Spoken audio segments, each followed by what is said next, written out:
পরে পরে শান্তি বর্ষিত হোক বিশ্বনবী হযরত মুহাম্মদ সাল্লাল্লাহু আলাইহি ওয়াসাল্লামের উপর। আল্লাহুম্মা আমিন, আল্লাহুম্মা সাল্লি আলাইহি, আল্লাহুম্মা বারিক আলাইহি। আমি মন্ডলপাড়া ইকরা এডুকেশন সেন্টারের কুরআন বিভাগের ছাত্রী কাইফা ইয়াসমিন। আজ এই মঞ্চে আমার নির্বাচিত বিষয় তাওহীদের সংজ্ঞা ও তাওহীদের প্রকারভেদ নিয়ে বলবো ইনশাআল্লাহ। ওয়া মা তাওফীকি ইল্লা বিল্লাহ।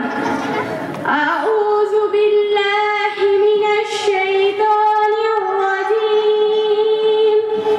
بسم الله الرحمن الرحيم. رب اشرح لي صدري ويسر لي أمري واحلل عقدة من لساني يفقهوا قولي. رب زدني علما. بسم الله الرحمن الرحيم. ألا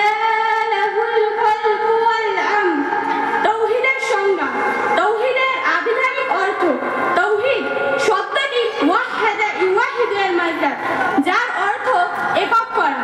উদাহরণ, যখন বলবে মুহাম্মদ ছাড়া ঘর থেকে কেউ বের হবে না, তখন তুমি মুহাম্মদকে ঘর থেকে বের হওয়ার ব্যাপারে একক করবে।